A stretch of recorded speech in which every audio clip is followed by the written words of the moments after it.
Welcome to Technology Brothers, the most profitable podcast in the world. Today, we have some breaking news in the media free agency, brothers. We got a blockbuster trade coming out of the journalistic trenches. Taylor Lorenz, yes, misinformation herself, is officially making the move from the Washington Posters to the San Francisco Information. This is a huge pickup for them, absolutely game-changing. Jordy, what you got for me?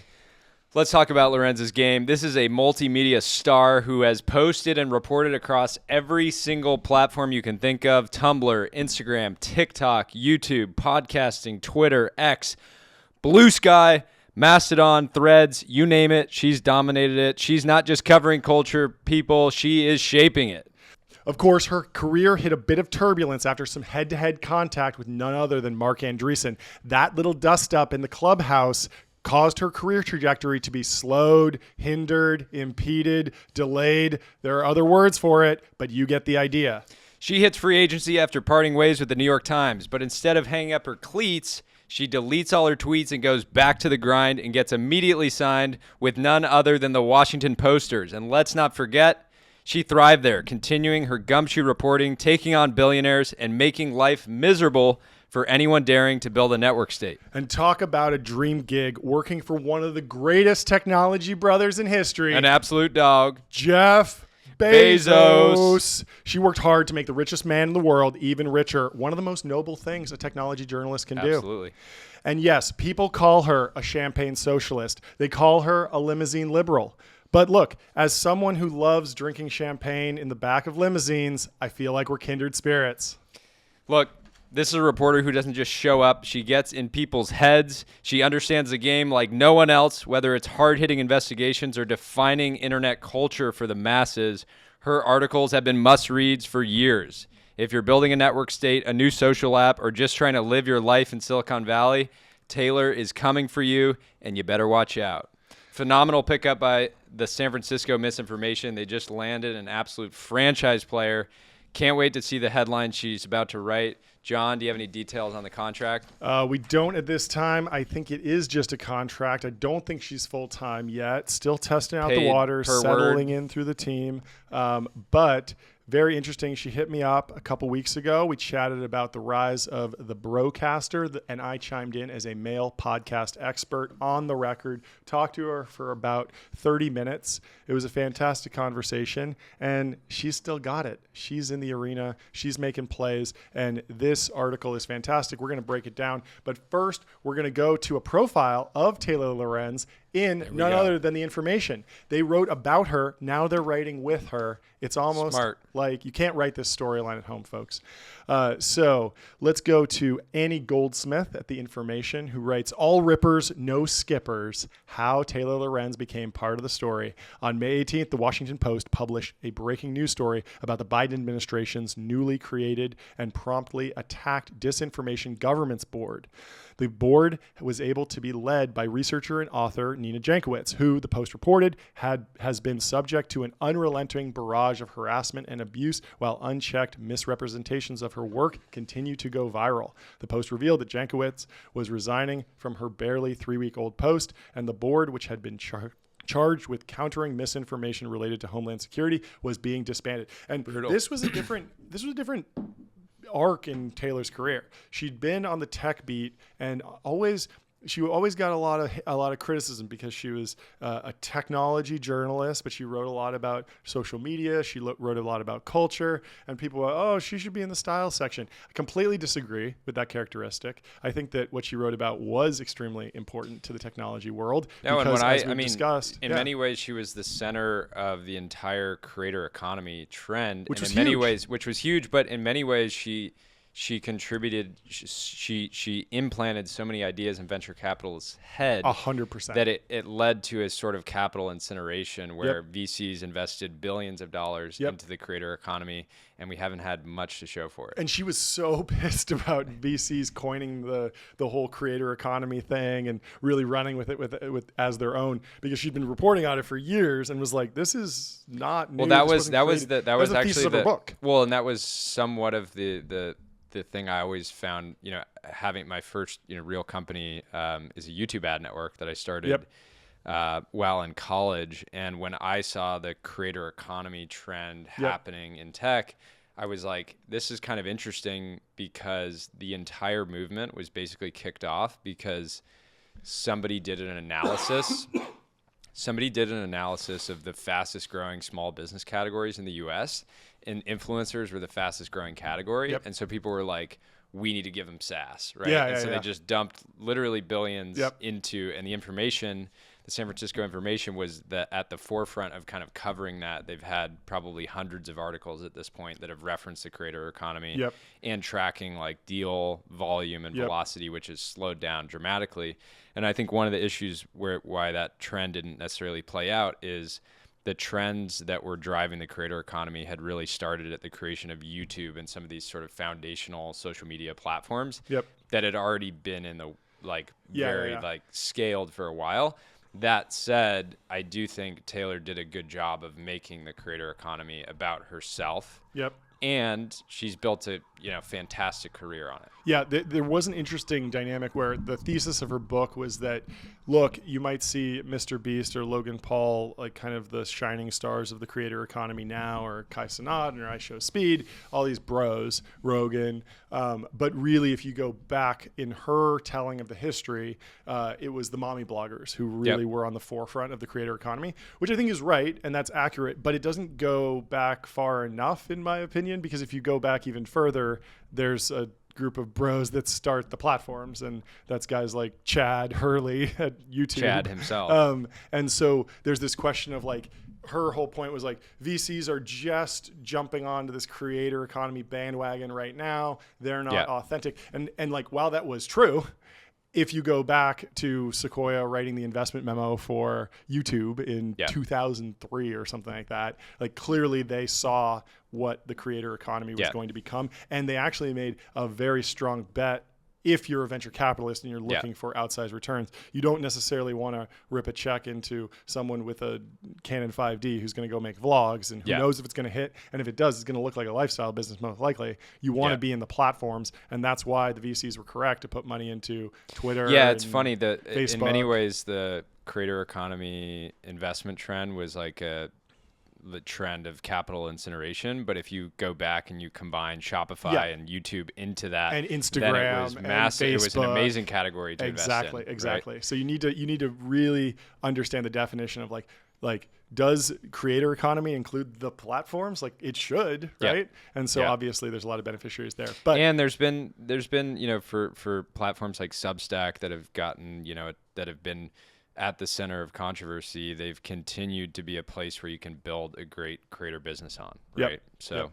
And so she gets a lot of love for breaking this story. It was a huge story at the time. The scoop was, for a news cycle, at least the talk of the town, just the latest in a series of stories that has made Lorenz the most scrutinized, recognized, and controversial journalist in the tech beat. She just keeps putting out bangers, says NBC News reporter Ben Collins, who I believe runs the Onion now. Did you see this? I think I'm thinking of the right person. Her former editor at the Daily Beast. She's all rippers and no skippers, and that is true. She's on the Power Law. She is a phenomenal player, and everything that she touches, and she's turns to gold. She's a scoop machine because she lives and breathes the heavily online lifestyle that her book subjects, extremely online. She is extremely online. She's living the same experience as many of the people that she covers. So obviously she's going to have better scoops and have a very unique lens on it all. Yeah, and it goes back to her early career. In the 3 months since she left the New York Times to join the Post, Lorenz has broken high-impact stories about Facebook's smear campaign against TikTok, the woman behind the right-wing Libs of TikTok social media account, and the White House's Ukraine war briefings for TikTok stars. She's a scoop machine, said her Post editor, David Mallitz. It's so true. Her beat was initially dubbed internet culture, though Lorenz now rejects that moniker. I hate that phrase. She said, attention stemming from her belief that all culture is internet culture. This is so true. She's dead on. Like, the internet online is real life. Twitter is real life. And that's why she's really good. And she runs this, she runs her own Instagram account, but then she also runs in a non-Instagram account that's been banned so many times. It's now on like Taylor Lorenz alt number 717. No way. Oh, yeah. I don't even know about Oh, this. it's really, really good. I'm missing out. I forget what it's called, but it's really funny. And she posts great stuff. She like is very, very in tune with the culture, and she doesn't get enough credit from the tech elite, in my opinion. A number of Lorenz's friends and colleagues use the same phrase to describe her: extremely online. And that's the title of her forthcoming book. There's no distinction between online and life and offline life. Couldn't agree more, Taylor. Truth. You are dead on there.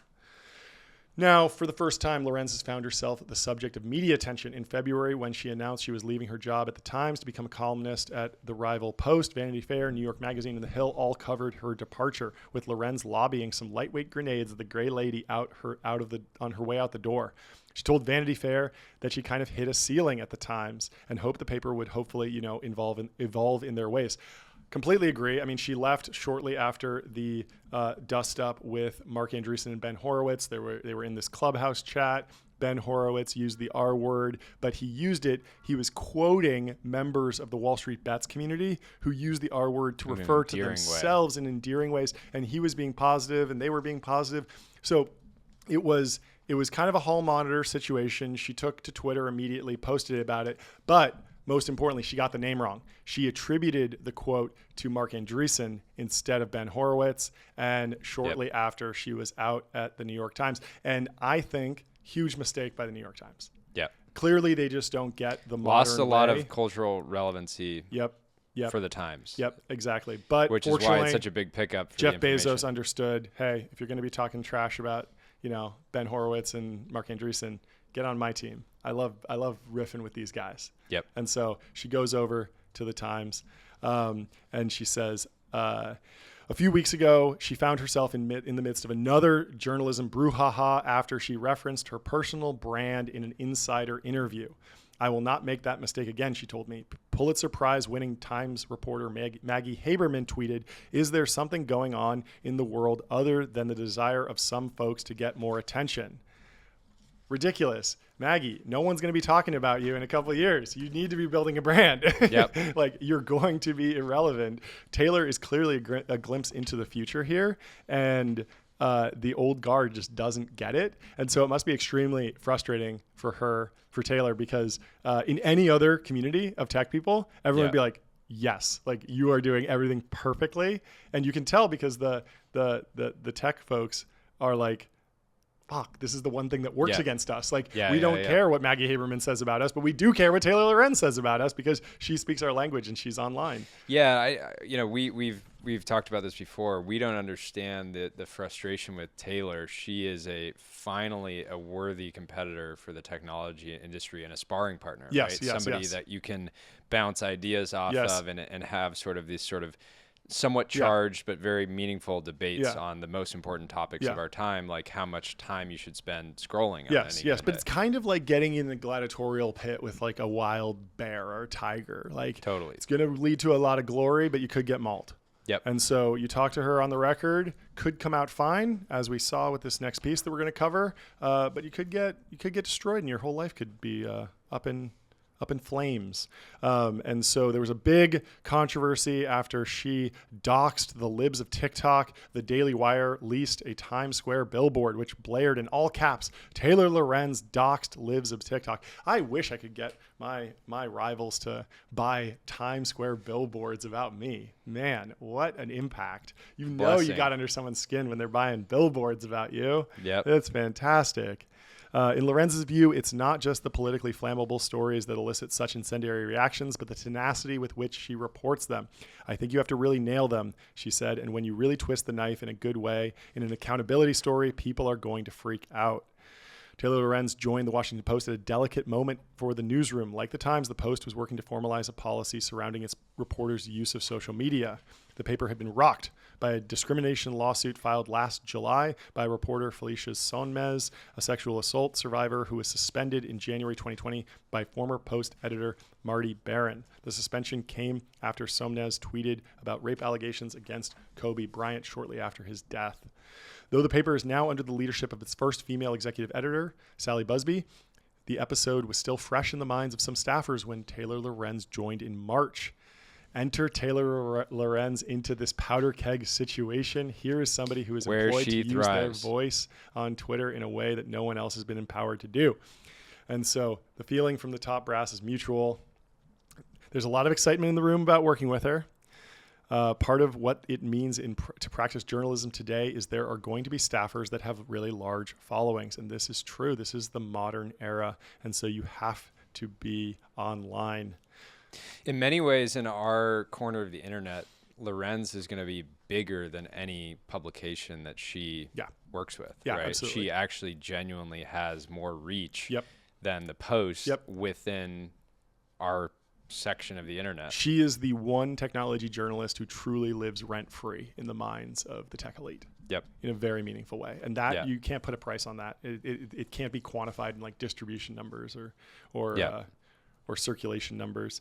Though Taylor Lorenz is now the poster child for being very online, growing up in Old Greenwich, Connecticut, she remained fairly unplugged. In the late 90s, I felt like the internet was for nerds and I wanted to be cool, so I didn't really spend a lot of time online, aside from AIM, she told me. In 1998, I just didn't get the hype at all. She declined to answer additional questions about her family life, upbringing, or even her exact age, itself the subject of wild speculation on the right. Yeah, people are obsessed with her age. It's very funny. On her Wikipedia page, it says that she was born between 1984 and 1988 or something like that. Well, that's her gift, is being able to swing through. Is she Gen Z, one story? Is she millennial, another? Is she a boomer, another? She really can sort of bend with whatever the subject that she's writing about and really feel as though it's coming from the source. Right? But that bit, it just keeps on giving. Like just this week, it went viral again because someone was talking about her age and she replied like, look, I'm 50. And it's like, obviously she's not 50, but no one gets the joke. And so everyone's like, she's actually 50. And they like, start dunking on that. And like, she's got a real sense of humor, right? She's got a real sense of humor. She knows how to get the people riled up. Exactly. She does it intentionally, strategically. Yep. She did this, you remember when she went out and said, I need to have my, apartment. She heats her apartment to like 80 degrees. It's sort of like her baseline temperature. And that sparked a lot of speculation that maybe she was, a lizard person or something like that. And needed to be in sort of a warm environment because of that. The war on air conditioning, she's been waging it for years. But yeah, I mean, what a career. In 2017, Lorenz came face to face with the dangers of her new job when she was assaulted at the Charlottesville Unite the Right rally, getting punched in the face while delivering a live stream report. I peer pressured the Daily Beast into hiring me for literally nothing. I took a 70% pay cut. I sold every belonging I had and moved in with a bunch of roommates in Crown Heights. Conviction. Grinding. And what a crazy thing. I remember she was at that live stream. That was so crazy. What a crazy time. She was an instant hit at the Daily Beast. She was like a rocket ship. She was a pioneer in what was then a criminally undercovered industry. Lorenz stayed at the Daily Beast for a few months before getting recruited away. Within 6 months, I had 4 job offers from all these other outlets. I took the Atlantic, where I was there for a year and a half, and then the New York Times was aggressively recruiting me. Yeah, I mean, this is what happens to star players. They get recruited. Yep. And now she's fully in the free agency. She's writing. She has a fantastic Substack. I subscribe to her newsletter. She's always unearthing stories that I would not have found otherwise. She's not writing about like the mainstream tech news, but it's very important if you're a tech person. She's done this perfect creator dance, which is benefiting from these legacy media brands in order to establish herself while still sort of building up her own audience so that she can maintain this sort of this sort of like fuck you attitude of I don't need you, you need me, right? Yep. Given that she could, in theory, be completely independent at any point and probably make just as much money doing that than she could at any one of these publications. Yep. But it's obviously come with major setbacks. She's been doxxed multiple times. She's been swatted multiple times with police forces wrongly called to her home and that of her parents. She's philosophical about what her parents faced. She calls them generic suburban white people who can comfortably reason with law enforcement when 15 police show up at the door, but she worries about other reporters who are victims of such harassment. think if they're in a different neighborhood or of a different background or of a different race, those are the stakes other journalists are trying to cover. The abuse has been so constant, it's become almost routine. It's the same. Doxed on Kiwi Farms and 4chan, Reddit thread about your family and friends and get swatted. You get swatted, they leak your phone number. I feel like I'm on the merry-go-round for the 20th time. I feel like there's got to be some way to harden her security, because she's got to keep posting. But swatting people is just playing dirty, folks. Don't do it. That's not the point. The whole thing is like, you have to understand what's going on in the tech press versus the tech community is like, it's WWE, it's wrestling. Like, what happens on the court is left. Is left in the ring, and you know, you can't be the fan that thinks it's real. Yeah, that's just embarrassing. Yeah, but here's the thing: the pressure on her and the scrutiny has made her a better journalist, right? And she admits this. She says she's keenly aware of any mistakes that she makes, no matter how trivial, will be trotted out in front of a national audience. I can't get a correction ever. Like I would be dead. I can't fuck up ever. Any tiny thing is going to be blown out of proportion, so the margin for error because of that attention is just very high. That's that Mamba mentality, right? Where she understands in the spotlight she's going to perform, right? And it's pushing her to be a better journalist. And this came back to hurt her recently when she was at a press briefing for Joe Biden. I believe she called him a war criminal on her close friends feed on Instagram. One of her close friends, turns out not that much of a close friend, leaked it. Screenshotted it, leaked it, and there was massive blowback. But you know what? Free speech. I thought we were the party of free speech. We're supposed to be supporting people saying unhinged things about our enemies. That said, but recently she's sort of come around to feeling like deplatforming is actually wrong in many ways. She said on a recent podcast that, you know, while she historically was in favor of silencing the manosphere, so if you had male opinions, she wanted to generally sort of shut you up, deplatform you. What she's sort of found in her research is that tends to have blowback that comes with it, where if you end up in this game of whack-a-mole where you deplatform somebody, they pop up on another platform. And she's been very critical of the right-leaning platforms that have been in favor of free speech, and spoken out very strongly against many of those platforms, but at the same time recognizing that there are so many potential platforms to post on today that deplatforming is potentially very ineffective. Gave us the birth of Parler and Gab and Truth Social and all these different platforms. I think that the natural next move for her is potentially like a board level role at Truth Social, because like where does she really go from here? She's been at the Atlantic, the Times, the Washington Post, the San Francisco Information. She's been around. She's been at every top newsroom in the country. The natural next step is to join the board of something like Truth Social and help. Truth Social, while they have a fantastic valuation, they only did about $1 million in revenue last year. So if Taylor went on there and said she was rolling out a private feed and subscription, she could probably 2-3x their revenue overnight. Sure. And it goes back to the concept of like the horseshoe theory, right? Like she's been clocked as like left wing, but as we've seen with her calling Biden a war criminal, she's not riding with Biden. She's not in the Democratic establishment. She's further left that. She's very skeptical of the government because of how they handled COVID. A lot of people on the right are skeptical of the government because they handled because of how they handled COVID. And so you could see her following around, going to national Bolshevism or far right extremism, and just kind of coming to the other side at a certain point. We've seen this a lot. But I like it when she runs into the fire, right? Exactly. So with her going to the information, it's literally saying, hey, all her top enemies are avid readers of the information, these sort of tech She's elite. In the mouth of the wolf. She's going and running at them and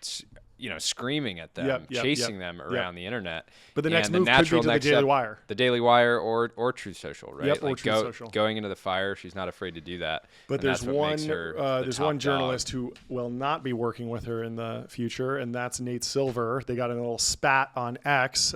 Taylor wrote, "Hi, Nate. I don't disclose any personal details like my birth date, home address, family info, etc., because my family members are harassed and swatted at their homes, thanks to reactionary people like you misrepresenting my work and inciting outrage. Why are you so obsessed with my age?" It's a good point. Good point. Who cares if she's writing bangers? I don't care if it's a 13-year-old in Czechoslovakia. Yep. I will retweet it. Yep. But Nate replies and says, Taylor, normal people publish their date of birth. Mine is 1/13/78. I know you're probably older than the image you want to cultivate online, but you just own it. Not much you can really do to make yourself younger. And Nate had to delete it. He said, deleting this because it's mean. I don't think highly of this person, but I also don't know this person. I was a little unclear what he meant by deleting it by screenshotting it and getting 5,000 likes. So I was a bit confused on that, but I think it's important. So we don't talk about social. This is a growth hack. We need to post some really incendiary stuff, then delete it, and then post a screenshot. I mean, like, I'm deleting. Just so you know, I'm deleting this picture of my watch collection and my rare car collection because it's gauche. It's in bad taste. I apologize, and please don't repost and like this. Yeah, and I think it's important to say, so we don't talk about politics or social issues on this podcast. Yes. I feel like I have to, remind restate people of that. Yeah. But I do think it's important for us as a technology and a business podcast to stand up against this journalist on journalist violence. Exactly, right? exactly. Technology brothers, we have our differences at times, but overall we have this sort of shared common mission to advance the world through enterprise SaaS and rockets and everything in between. Journalists have this same sort of desire to find and share the truth. And I don't want to see Nate Silver and Taylor Lorenz fighting. I want to see them uniting. I want to see them going over to Truth Social, going over to Blue Sky together, being everywhere at once, posting more, and constantly in pursuit of the truth and not letting personal differences or getting into arguments about birthdays. Yeah. I mean, this goes back to when Elon bought X. Taylor was banned for a little bit for some reason.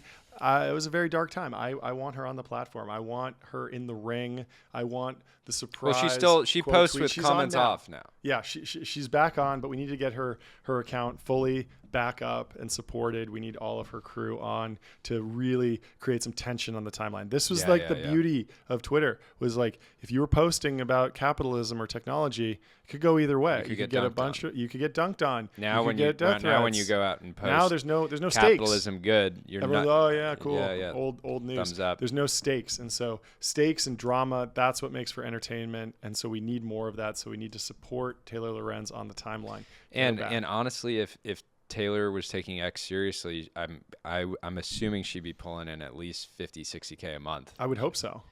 Just off of the ad sharing revenue. I would hope so. So go and subscribe to the information. Subscribe to her podcast, Power User Pod, on YouTube. AWS is a sponsor, so we want to just say, we like to do sponsor acknowledgements. She's still working with Bezos. That's great. Yeah. I was worried that they had a rift after leaving the post, but it's good to see that Bezos is still supporting her. I think it's good to do sponsor acknowledgements. Thank you to AWS for sponsoring Power Taylor. User Pod. I think it's an amazing way to get in front of the next generation of engineers and entrepreneurs that are going to be building on top of AWS. I agree. So let's go to the rise of the broadcasters. This is the article that Taylor called me about, and I spoke to her on the record. She writes, about a year ago, Sean Kelly, then 26, decided to launch yet another business. Previously, he'd fooled around running a small drop shipping company as a Rutgers University undergrad. Later, he sold face masks and other personal protective equipment during the pandemic's early days. Clearly, very hustle, very entrepreneurial-oriented guy. Neither enterprise had really gone anywhere, so after years of binging the Joe Rogan Experience, he settled on his next venture, his own podcast. He billed his show Digital Social Hour as in-depth conversations with entrepreneurs, thought leaders, and high achievers, attracting guests like Brian Johnson, Tulsi Gabbard. He uploaded episodes relentlessly, both audio and YouTube videos, and amassed a dedicated male following. In swift order, he shot to #1 on Apple Podcasts self-improvement category. Congrats. Probably lots of Dom Perignon along the way. Yep. And he's accumulated 11 million Instagram followers and more than 1 million subscribers on YouTube. He's leaned hard into video and employs up to 8 freelance video editors at a time, 6 for his longer stuff and 2 for short social media friendly clips. What's interesting is that she then later clocks his revenue or his profit. Why wouldn't she not? So she went and she said she talked to industry experts about it. Why would she just not ask for a picture of his watch or car collection? That would be good. It'd be a much easier way to clock his revenue.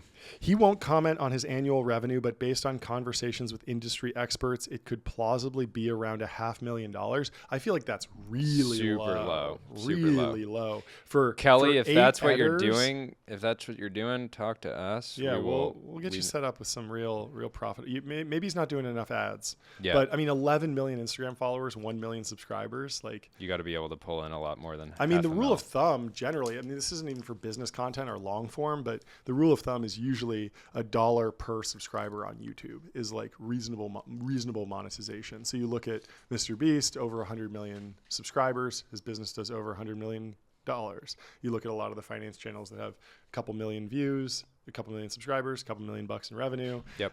And then of course there's costs below the line. But Taylor is opining on the end of an era. The era of journalistic podcasts like Serial and Slow Burn is fading away. And even the schlocky true crime and horror standbys like My Favorite Murder and Last Podcast on the Left no longer hold as much cultural sway and brand power as they did a few years ago. Instead, the new podcast stars are young men like Kelly. They're part of the manosphere that's been talked about a lot in politics lately, ever since Donald Trump made their show's key campaign stops.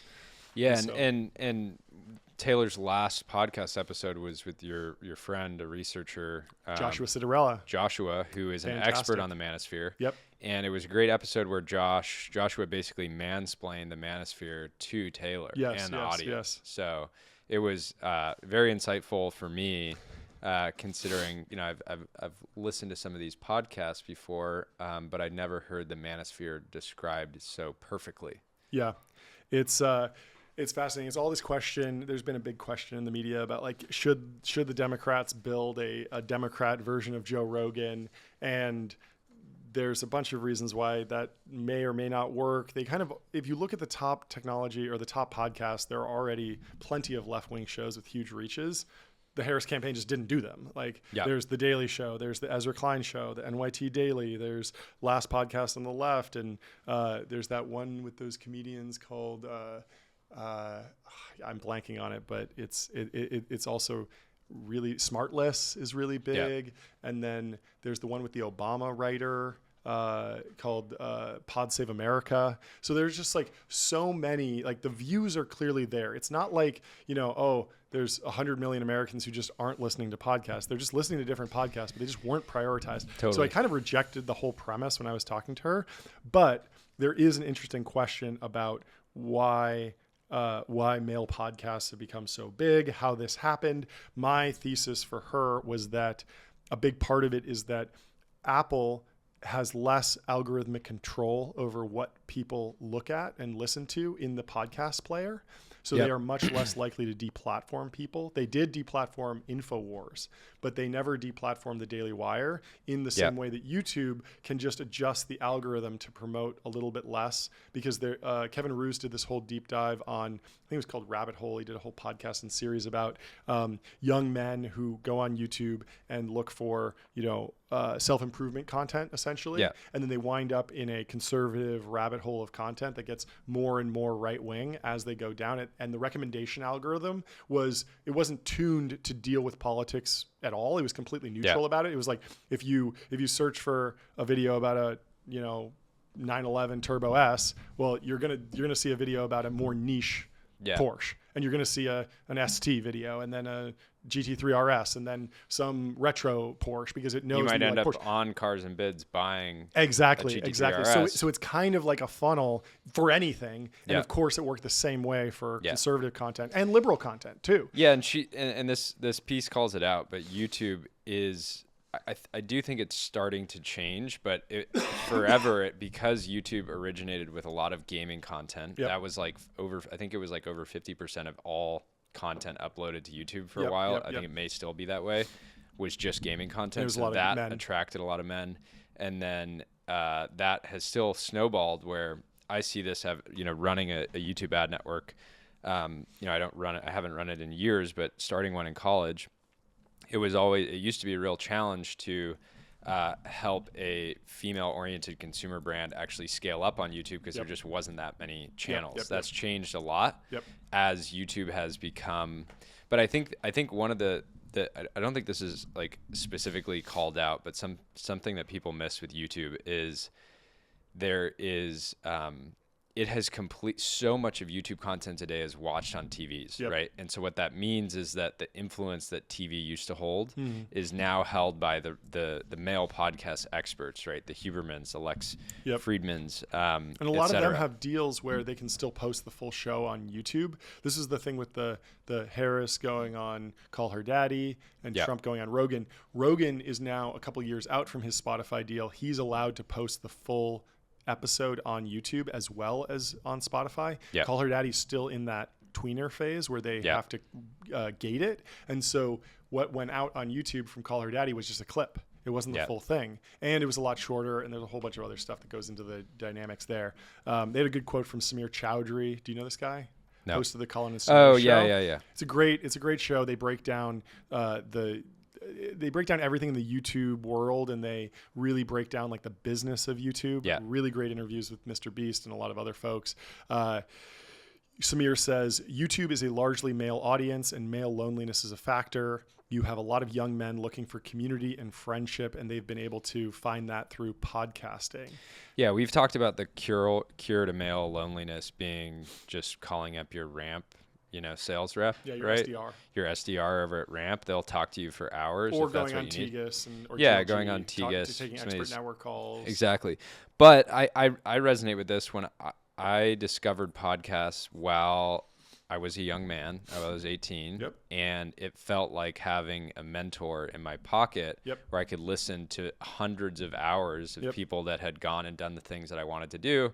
And I learned the language of the industries that I was interested. I learned different health practices that, many of which I still do today. So podcasts have served as basically an older brother to me that I didn't have in terms of teaching me about the world, and it's influenced many of my beliefs, right? Yeah. My question here is, he says, YouTube is a largely male audience. And so I wonder what the actual gender breakdown is. Is it 60-40? Is it 70-30? And then if you zoom out, can you look that up? And then if you zoom out, I wonder if is it that women are just listening to less content or consuming less content, or is Instagram more female? Is TikTok more female? Or is YouTube and podcasting really just skews male? Like are AirPods sold more to men than women? Yeah. Like I wonder about that, or just like headphones, like listening to things, like the thing that is upstream of the individual platform. Because I would believe that there are some platforms that lean male, some platforms that lean female, but I would be very surprised if we learned that just content consumption is a male phenomenon. Yeah, That it's doesn't interesting. seem right. So as of now, this site is reporting that only 54% of YouTube users 18 and above are male. That sounds right to me. Yeah, that sounds right to me, because but it is in different niches. Obviously, if you look at like the business niche or the manosphere, obviously that's going to skew male, but there are going to be plenty of sub niches that skew female. 50-50, right? Yeah.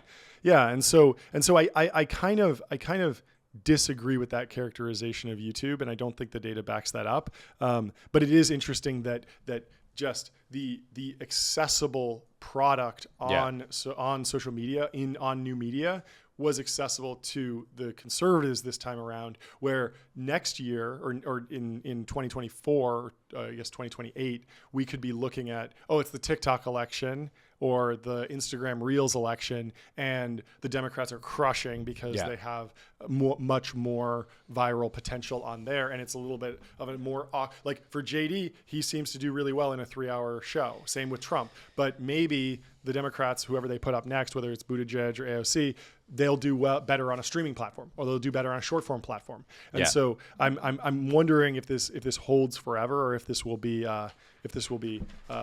disrupted. And so let's go to my quote in here.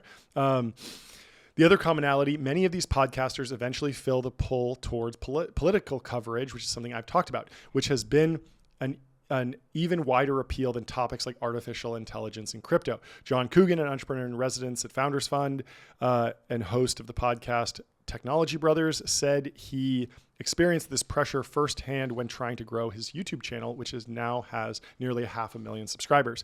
You want your business to grow. You have employees, he said, but as you grow, you need the numbers to go up. The algorithm is addictive. You realize that there are only 100,000 people interested in tech or AI. At a certain point, you max out the technology or business market size. And so this is very natural. We've seen this with All In going political and everyone getting really up in a tizzy about that, but it makes sense. They're growing their business, and what they're doing is impactful to the tech community. I was just talking to somebody at the gym let's about let's not take away their desire to go political. They enjoy the culture war, right? Like those guys like duking it out on the timeline with the Taylor Lorenzes of the world.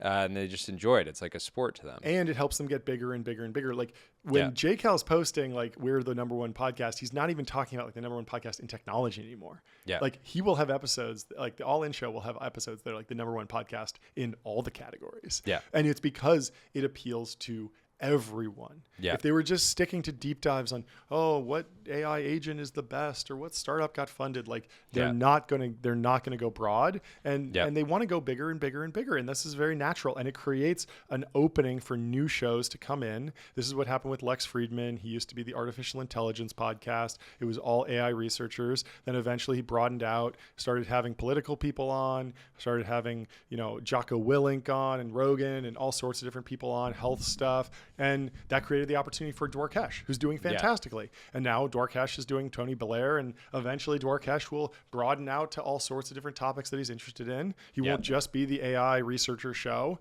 And then there'll be a new Dwarkesh, and that's great. And it's this virtuous cycle that should not be, it shouldn't be criticized. It's just, it's a positive thing. The only thing I want to see out of Taylor is if she wants to really fight back against the manosphere, she's got to get bigger. She's got to monetize more. I want her, there's this talk within the tech world of what's going to be the first $1 billion one-person company. Could easily be Taylor Lorenz. The Taylor Lorenz Media Supercorp Inc. That could be the world's first, and that would be, I would love to see her as a billionaire. I'd love to see her, potentially gunning for that first, podcast to IPO, right? She's going to have to go up against newcomer for that. That's total SPAC candidate if she would really start to focus on monetization. So my biggest criticism of Taylor is focus on monetization. If you really want to, if you want to understand the creator economy more promoted posts. I like that she's working with AWS and encouraging young technologists to build on AWS through that partnership, but ramp it up, right? Ramp it up. I like it. More ads and, I feel like we're lucky to have her as a sparring partner. The pressure makes her a better journalist. And so if you're listening to this, you're a founder, you're in technology, give an on the record interview to Taylor. Most of the time it'll come out great like this, but every once in a while you'll slip up, admit that you read one unqualified reservations post, and she'll destroy your entire life. But that's the way it goes, folks. That's the game. That's the game. And it's a good game. Yeah, so she's actually retooling her podcast right now. We saw this. She's shifting from a interview show to a duo host conversational show. And so hopefully that leads to breakout success. Whenever I see somebody with an interview show, I'm always, cautiously optimistic that they'll play the game correctly. Like if she wants to be this technology political show, like she should have gotten Kamala Harris on the show. And it's like, what was her plan to get to that size, to that scale? And you can't, I love Josh, but he is very much a micro internet celebrity. He's small. And so he's not going to bring a huge audience to that. It's also a question of Taylor Lorenz is such an alpha. Could she and Kamala, who's also an alpha, even exist in the same room together? You got to figure out a way. Rogan figured it out with Trump. Like they got in the room, they created some great content together. And so I think that's the big problem with the Democrat version of Rogan, is that no one is really grinding out like, okay, how do I make sure that I have to be the stop? It almost felt like Call Her Daddy was like lucked into it and was like, okay, I guess we'll do this, but this wasn't our plan. Whereas if you're really trying to build the Rogan of the left, like you gotta be getting all these people on. Anyway, let's move on to the timeline. Thanks for listening to that deep dive. Didn't even have to put her in the truth zone because it was a truthful article. The information. Everyone who's calling it the misinformation is misinformed. It's not the misinformation. Stop calling it the misinformation. It's the information. It's not the The misinformation. San Francisco information. It's the San Francisco information. So go easy on them. They're great, and they just picked up an all-time player. So we love them. Hey, Yeah. Oh, before before we jump yeah, we in, got to do. we have a fantastic this is promoted post by Tyler. He says that inspired by Friday's episode of Technology Brothers, I created a marketplace for sales reps to rent .edu email addresses from female college students to increase their response rate to cold emails. If you're a sales rep or sales leader looking to crush your Q4 goals, try leveraging a .edu email today. Check it out at edumart.io or at the EduMart. And he's created this fantastic marketplace where you can go on. If you are selling enterprise SaaS, go on there, get a .edu email address from a female college student. And if you're in college, go on there and get rent some passive out your, income. Rent passive out income. your EDU address. It's probably massively against the terms, but so is Airbnb in many ways. Yeah, in the early days. Move fast and break Uber. things. This was all inspired by Morgan, right? By Morgan Barrett, who said, with a girl's name and a .edu email address, I have almost 100% response rate to cold emails. True banger here, 1.5 million views, almost 4,000 likes. Oh, sorry. 40,000 40K likes. Almost 4,000 bookmarks. So people really resonated with this. And this is why we got to call out Tyler, because 40,000 people like this. Only one guy actually went and built it.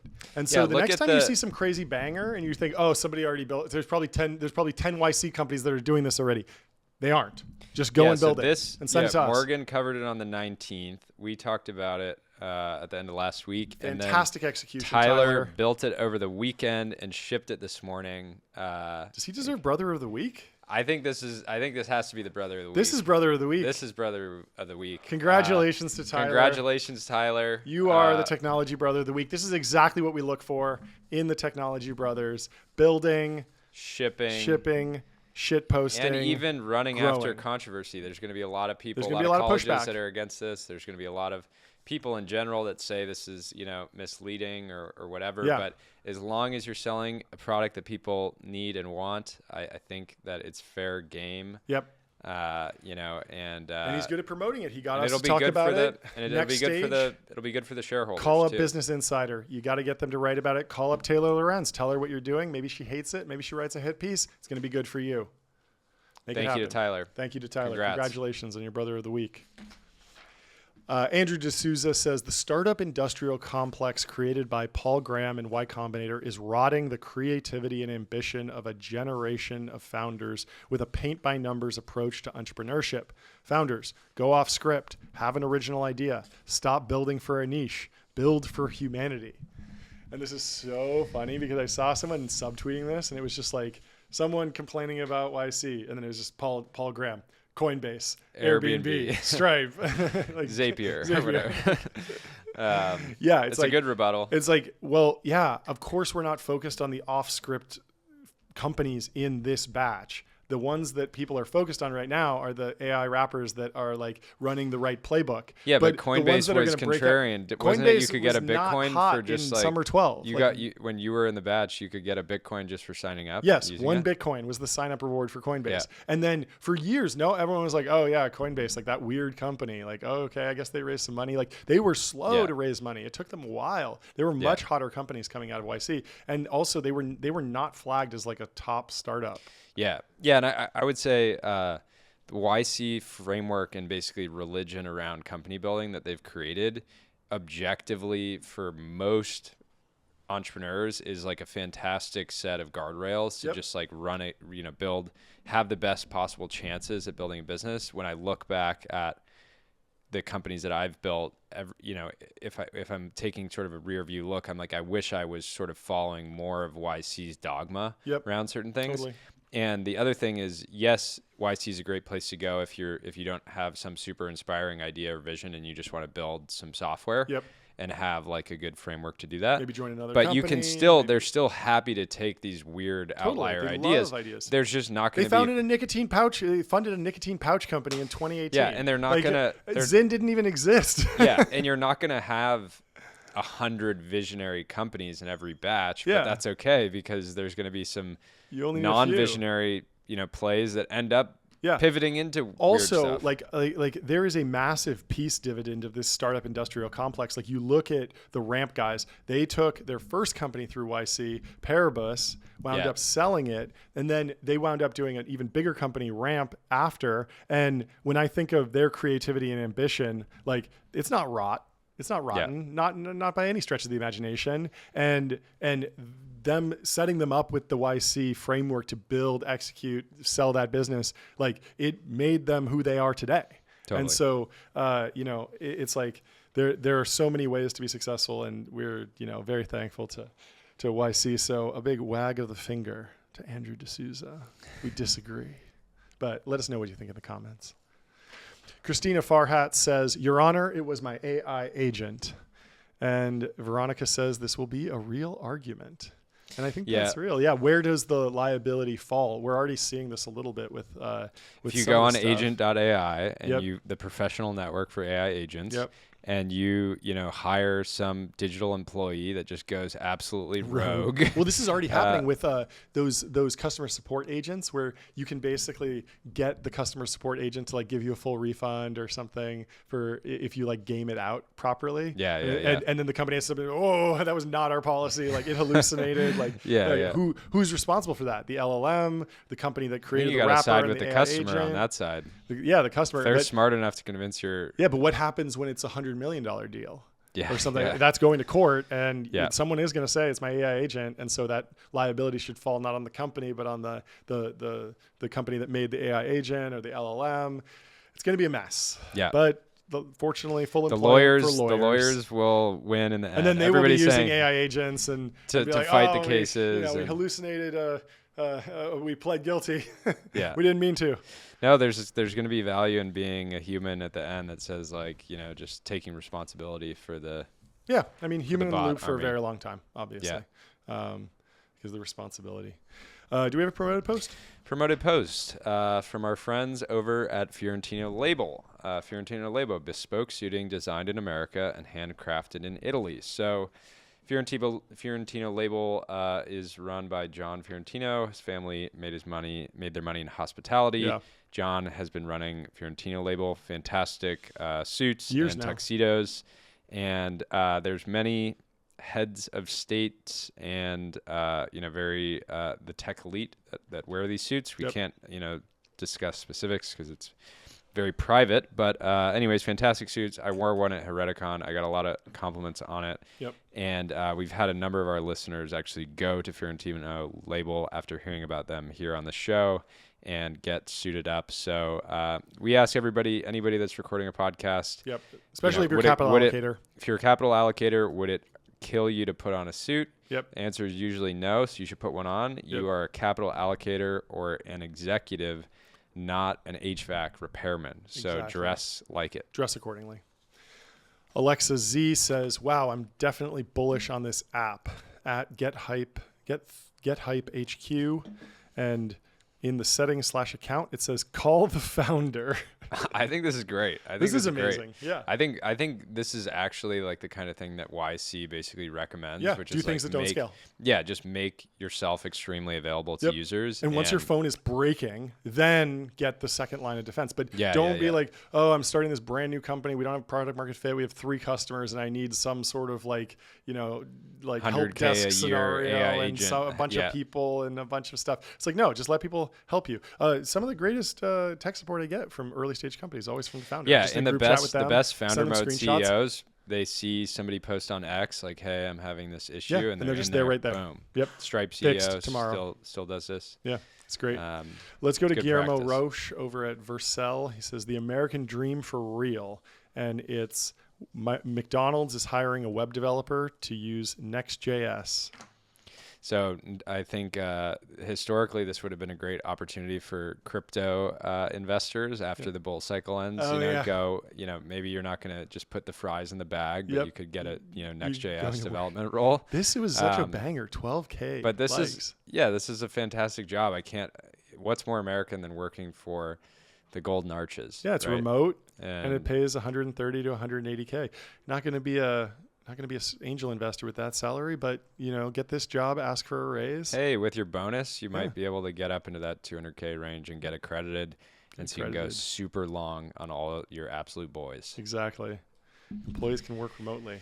So yeah, and McDonald's is back. It's having a moment. It's very popular. So, go work at McDonald's if you are a Next.js developer. Josh Wolf says the new Lux quarterly letter to LPs. Our theme, tech, venture, global markets told in 4 parables of 4 brothers. I like this. 1, Prometheus. 2, Menoetius. 3, Epimetheus. And 4, Atlas. And they have these like Giga Chad cartoons of these bros. I like somebody else like quote tweeted this or just tweeted, and they were like, every time the Lux they put out their quarterly letter, I just put it into Claude and say like rewrite this in a way that I can understand, and then it just pops it out. Just take out the parables and this is one of those like the fact that they're taking this information. Like think about how many great takes were locked up in like LP updates for the last like literally decades, and now this is we're very against building in public on this. Are podcast. they leaking their alpha though? I think they're leaking last quarter's alpha. Yeah, right? I guess it's marketing at the end of the day.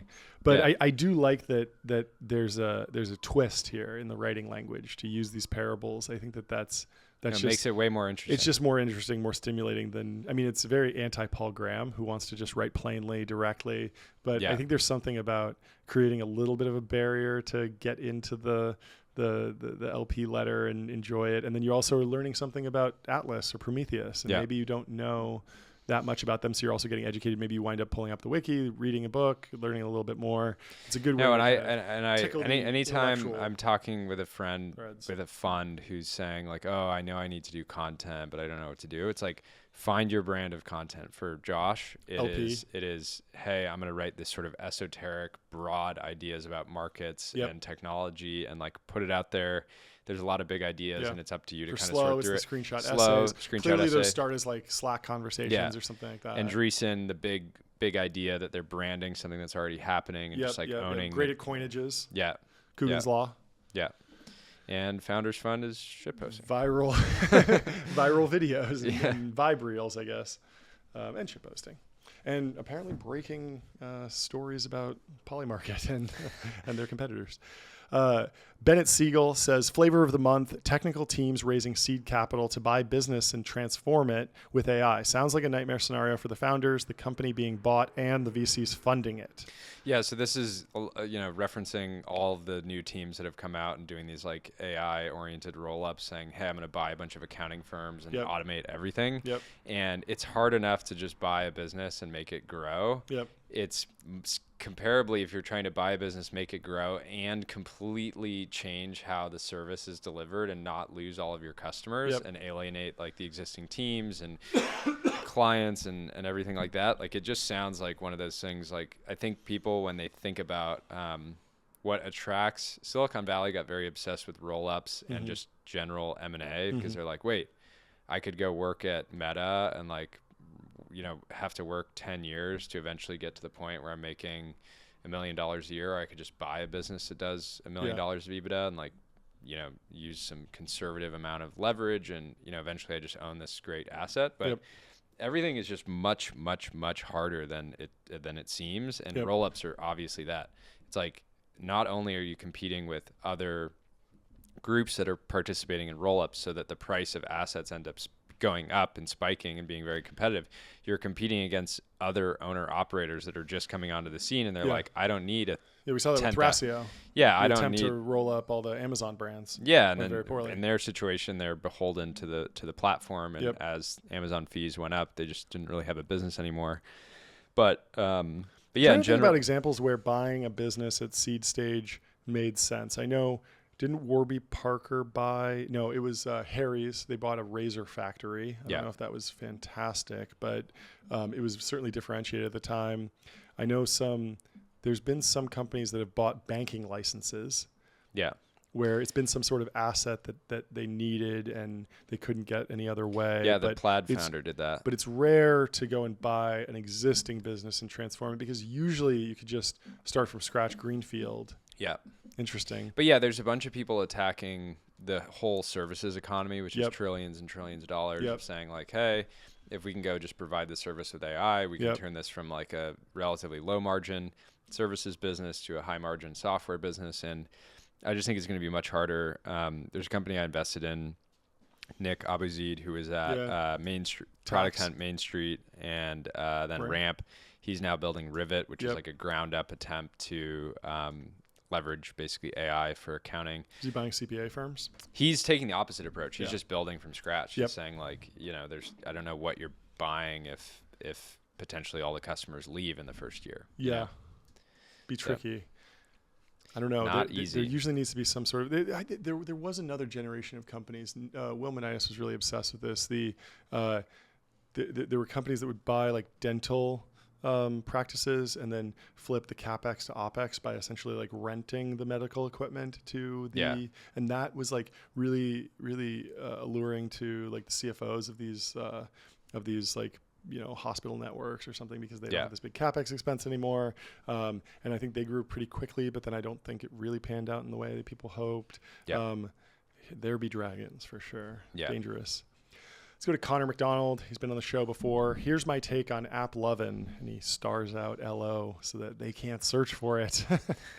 Says reaching an older audience with disposable income with high quality ad space for the very first time is often good. That's not rocket science and worth trying, especially with ad credit. But long-term, sustainable results are still very much TBD. What do you think about this? Have you used ep11? Yeah, so ep11 is an ad network that's focused on mobile games. And so their audience very of big. people, Public, right? Tons of, very scaled ad network. And anytime you're a consumer brand that you're able to get in front of a totally new audience, you can usually drive some pretty interesting results. One, because CPMs just are going to be a lot less than Meta, because Meta is like the premier place to advertise, right? You can be the most hyper targeted, and so CPMs are just higher. But yeah, there's been a lot of talk about ep11. I think ep11 like it was able to create this mania within like the X like marketing community of saying, hey, if you're spending like $20K a day on Meta, we'll bring you over to ep11. And people have been seeing some great results. But yeah, I was able to get, just by being friends with Connor and doing some work with Ridge and Sean in the past, I was able to get a front row seat into like viewing of like how they test into new ad networks. And Meta's always been the backbone of their business, and they've focused on Meta excellency. I think what Connor's alluding to is it's a trap to think, I'm just going to find this new ad network and like suddenly my business is going to be fantastic. No, it's going to be very temporary. It's like, no, if you're not making Meta work well, ep11's not just going to like solve all your issues. Totally. Like it's a marketing like excellence. It's a skill issue basically. So you're not just going to like suddenly transform your business by going over to a new network. That makes sense. Let's go to the P God. He says, anyone have $105 million for me to borrow? And he screenshots the buyout LBO opportunity for the Arapahoe Basin ski area.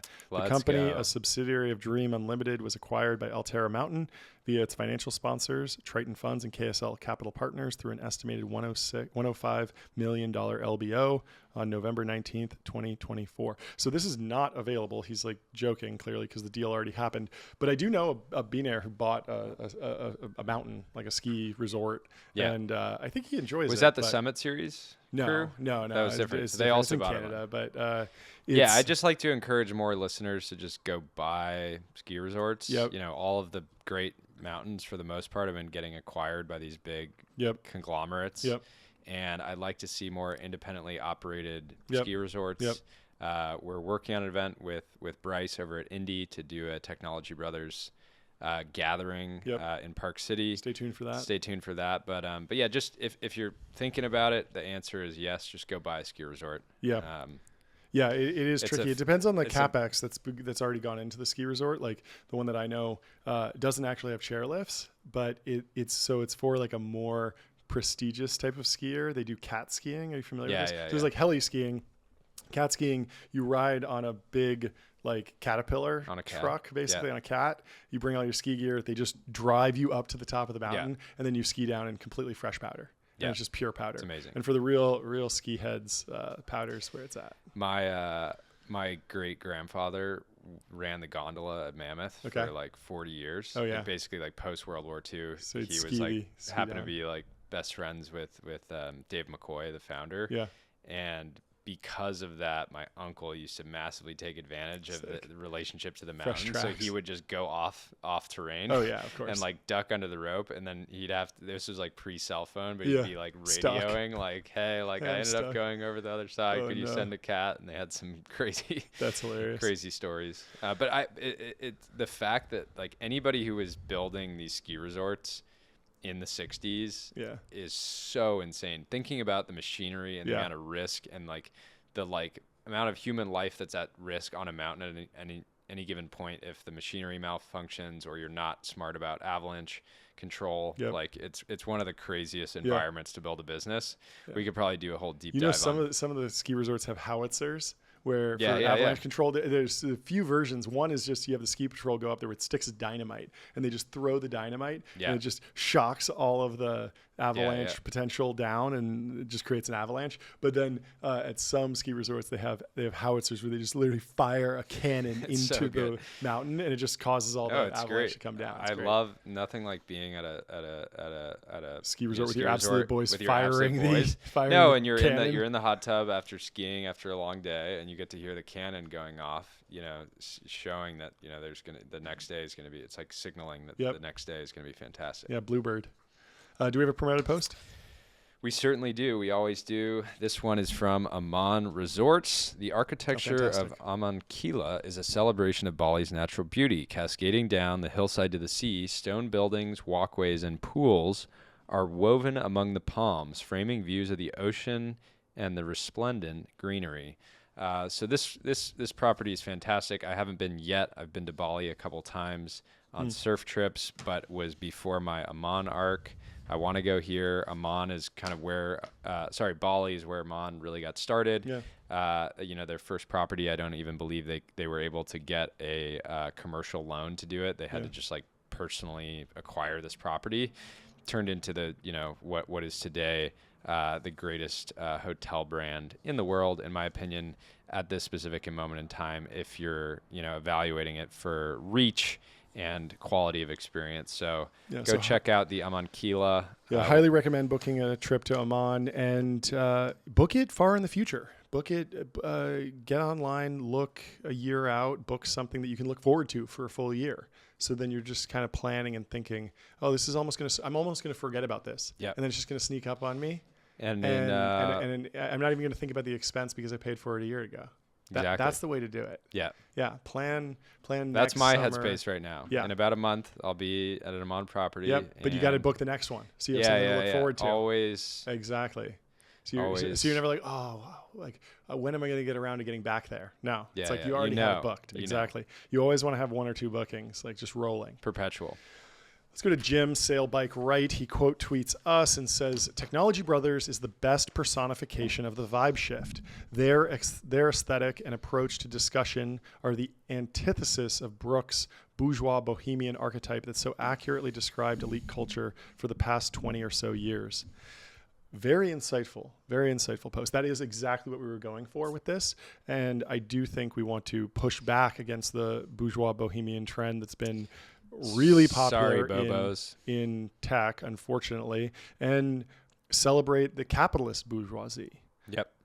Not the limousine liberals and not the champagne socialists, but the capitalists who enjoy drinking champagne in the back of a limousine. Yep. And sparring with Taylor Lorenz. Exactly. And so thanks for writing in, Jim. I'm glad you really hit the nail on the head with this. And good to have you first time on the show, but I'm sure you'll be back soon. Absolutely. Thank you, Jim. Thank you. Let's go to Dirtman. Dirtman says, Dirtman B-Sack says, Elon should buy MSNBC and just have Tech Bros Pod reading bangers from the timeline 24/7 streaming into boomers' living rooms across the country. We got to put the CNBC banner on this one. For sure. Yeah. Elon says the most entertaining outcome, especially if ironic, is the most likely. And everyone's joking about Elon buying MSNBC. And I think we could crush on MSNBC. I agree. And honestly, we should stop right there because there's stuff in the works that we can't necessarily talk about today, but I think we have the production value, we have the banter, we have the content. Give us a slot, Elon. pick And it up. I love we will be sparring the with anchors. boomers. Normally Yep. I spar with boomers in Yep. my HOA board meetings, Yep. but I'd like to do it on the airways, right? Yep. I'd like it to be more like a megaphone approach. Yeah. Like sort of they can't talk back, but you're just sort of I mean, if Twitter is real life, imagine how much more it will be real life if we're Streaming broadcasting into- it into the MSNBC. Yeah. And I mean, Yeah, talk and I about think- making your family proud. All of your distant relatives will be, oh, I saw you on MSNBC. I love your new show. And think about what we could do for the broader economy if we were able to yeah. encourage all the boomers to lever up, True. go long, True. risk assets.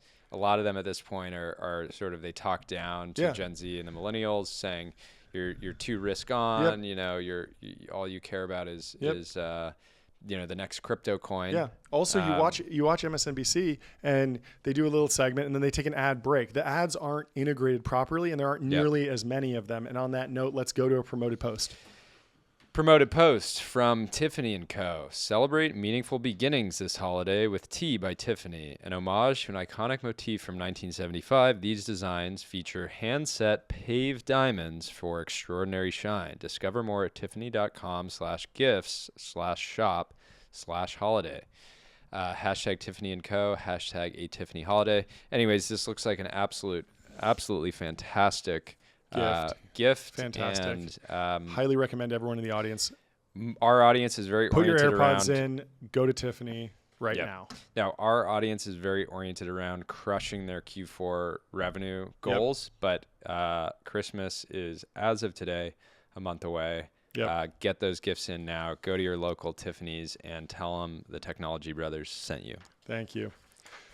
Let's go to Beth Jezos. He says real and posts a photo of his phone and Vittorio's phone next to each other. They met up in real life, and he was very black-pilled because Vittorio uses light mode on X instead of dark mode. And I like this. I think this is so funny. Like, showing someone your X account profile thing is very much like, it's like, you know, in old, you know how knights, you know where we got the salute from? So we got the salute. You would salute someone with your hand because you were raising your knight's helmet, like the shield here. You would raise this to show my eyes and show that I'm not a threat. The brother in me sees the brother in It's you. the same thing as why do we shake hands? We shake hands to show that I don't have a weapon in my hand, in my right hand. And so this is like showing a little bit of vulnerability. I'm showing you inside my life, inside my X account. Yeah. And it's almost like two of the greatest posters meeting. Proof of post. And showing each other, you know, a little bit how the sausage is made. And it's fascinating seeing the difference in numbers. I mean, they follow almost exactly the same amount of people, almost 2,000. Smart. Beth has 140K followers. Fantastic. Vittorio, a little bit smaller, 40K. But Vittorio is on an incredible trajectory right now. I mean, he's really Ascendant. Ascendant. Yeah. But what's interesting here, Accelerating. Beth has 136 subscribers. It's like a decent amount. I think they're all on $5 a month. That's like not bad, making almost $1,000 there. Vittorio, only 7 subscriptions. But this was what I found funny. Beth is subscribed to 4 people. Vittorio is subscribed to 47 people. Wow. So Vittorio is shelling out like what, almost $300 a month towards his absolute boys. Yeah. Respect. That's amazing. Respect. It's amazing.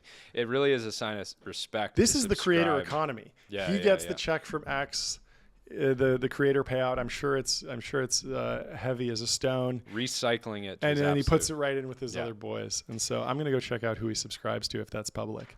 But great to see 2 posters meeting IRL. Love to see it. Many more of recreating the these meetups. timeline in real life. Yeah, that conversation you could probably just steal tons and tons of bangers from that. Totally. Let's go to Din. He says the Harry Stebbings effect. I believe he just went on the show.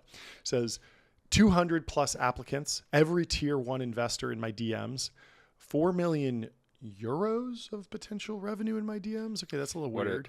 What are 3,000 LinkedIn requests. Wow. And 300 Twitter followers. That's actual tangible value added. So And the this crazy why thing is I don't Harry know- has a $400 million fund, baby. There you go. Size There you go. gong. Size gong. Boom. Let's go. I don't know if he was on the show or Harry just tweeted. Harry tweeted. First time. Oh. You think he just tweeted? He just tweeted and he said that Buena, this guy's Yeah. company, is adding $1 million of ARR every 12 days. Really? And he just Wow. was like, just threw it out That's there. it. He didn't even have him on the show. I don't know. Wow. I That's only amazing. listen to Founders Podcast and this podcast. So. Well, congrats to Dan. Fantastic growth. Good luck with the next phase. Convert all of that. Good luck. You're going to need to go to agent.ai Yeah. to get a agent to help you process those LinkedIn requests, find the alpha. That's a lot. That's a lot. But good luck out there. Good luck. Do we have a promoted post?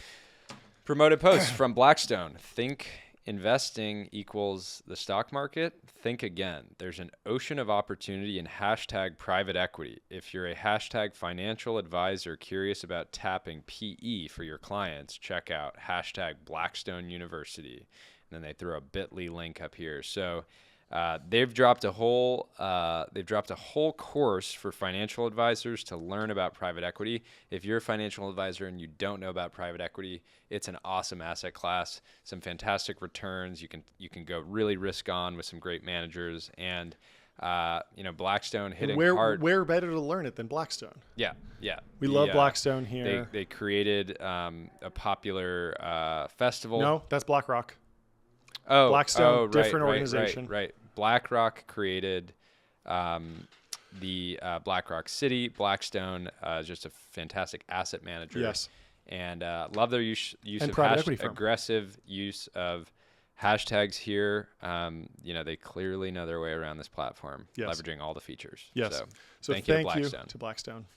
Let's go to the Wall Street Journal, and we gotta put this in the truth zone. This is a rough article.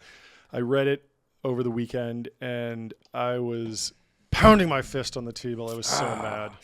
They said the ultimate trading for Flex, a Snoopy Swatch, or a Casio calculator. Wrong. Why lots of money men still favor novelty watches.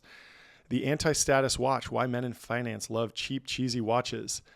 Terrible trend. I hope it ends immediately. Yeah. Bad luck. They do give a shout out to some strongholds in the finance community that have stuck with the classics, the Audemars Piguets, the Richard Milles, the Pateks, but they if you want to go fun and funky, go watches. RM. Yeah, and this is the Bobo. This Yeah. is the bohemian bourgeoisie that we are fighting against here. Yeah. So if you see someone Culture war. with a Casio calculator or Snoopy Swatch on the trading floor, tell them put that watch down. Pick a new career. Pick a new career, buddy. Take a hike. Yeah. I was very upset about this. Enough. Yeah. Shout out to the journos at this Wall is the Street ultimate Journal. hit piece on finance. This is trying to collapse our global economy. Yeah. Because if enough people find out about this, Slandering. then the how will they trust their asset manager? I agree. Yeah. And this is what could really make the common person hate Wall Street. Totally. If they find out that they're wearing just trashy, ironic watches. Yeah. But if you see someone with a gold Cartier Santos, you have to respect that. Totally. So this is just a very depressing trend. So it starts here, folks. If you see someone with some ironic watch, tell them clean up their act, put on something classic, put on something timeless, head to bezel. You are a capital allocator and asset manager, not an HVAC technician. I couldn't have said it better myself. So thanks everyone for helping fight the good fight. Let's go to Guy. He's been on the show before. He says, by the way, just FYI, this emoji, prayer hands, is not praying. It's high-fiving, lol. Did you know that? I saw that, and I was, because it's... Yeah, it's the prayer hands emoji. It's the two hands together. It can be praying or high-fiving, but I guess you went into the Unicode. Don't use it on the high five? Well, I'm going to start using it now, but I just use that a lot because I pray for bubbles and other things. I think it's whatever you want it to be. I mean, people have long changed the definition or the connotation of emojis. The peach emoji, the butt, and the gun emoji has been through multiple cycles.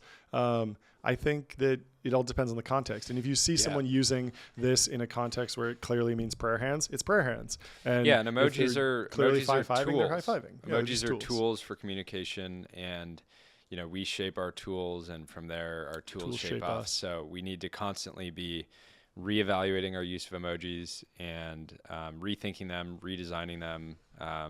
Stick to the classics when you can, but don't be afraid to mix some new hitters in. Do we have another promoted post, or Should we do this first?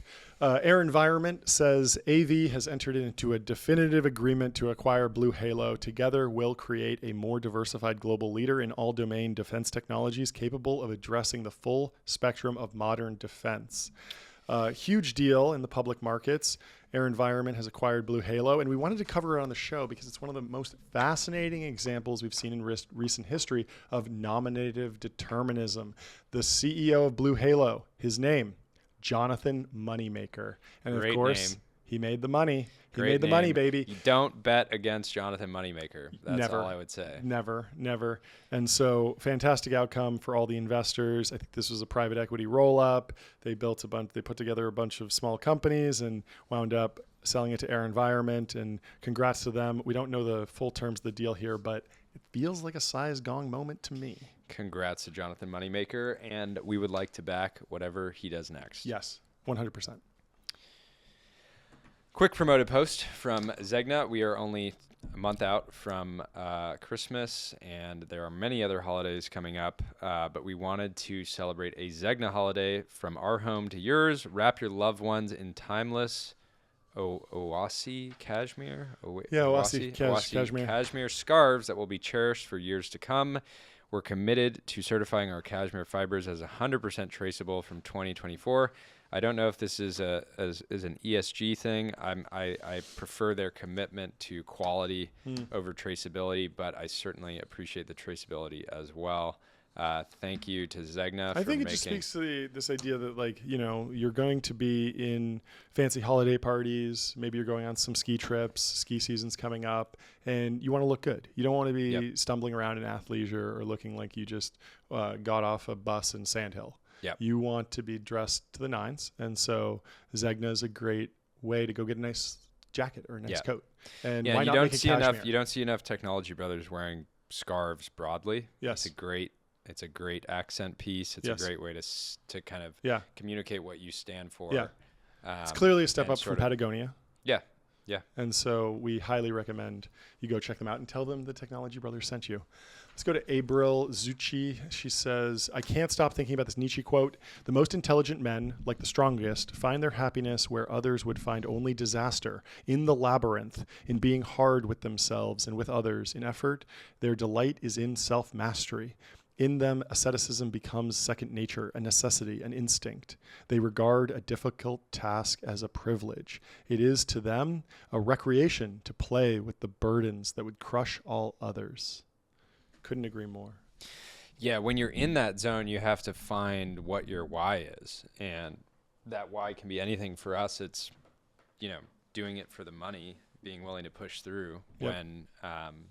When you're in this case, we're in hour 4 of podcasting, and you have that weakness inside of you that Jocko would kind of reference, saying, "Quit, turn off the mics, walk out of the room, take the suit off," and being willing to just like push through and continuing to create content is you have to have that. It's a raison d'etre. Yeah, exactly. Dylan Field, he's been on the show before. He says, if this is where we're starting, I'm worried what the actual top signals will be this cycle.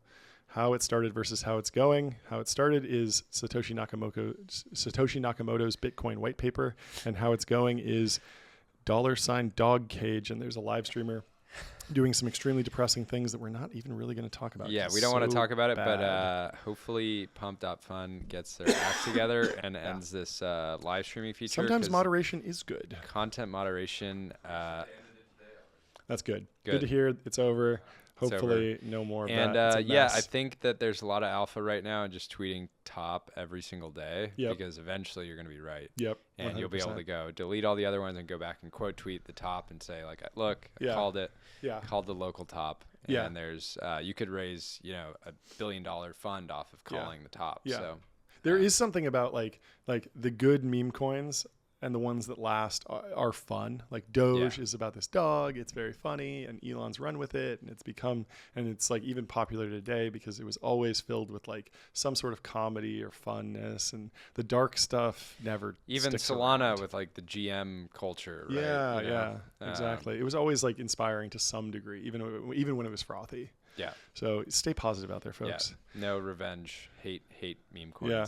Bruno says, regarding the hot topic of stablecoins, if you strip out USDT, which is primarily used for trading and laundering, transaction volume since 2022 is flat and supply is meaningfully down with no merchant adoption. Not really getting the hype, but let's see how this plays out. Interesting.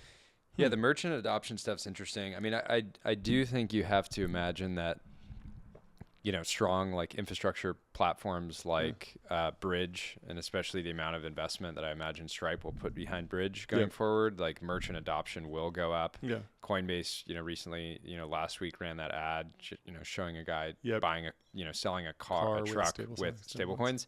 And I think that stuff is going to really, meaningfully catch on.